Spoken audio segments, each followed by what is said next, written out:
Hi, it's me again with Corel Draw Tips and Tricks, and here's a little video about the Alt key and how it can help you uh, do some things. It not only when you're using the virtual segment delete key, and I need to delete these lines, if you use it, it'll marquee around and make a square box, and you could very quickly get into trouble if you're trying to delete those lines.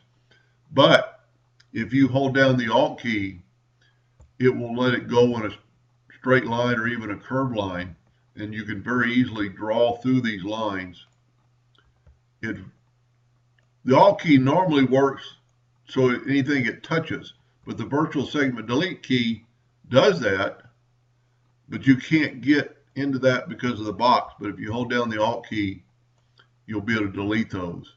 So let's zoom in here, see if I can't get all these. I'm just going to hold down the Alt key, and I'm going all the way through all of them, and it deleted them. Anyway, I hope that helped a little bit. Thank you for watching.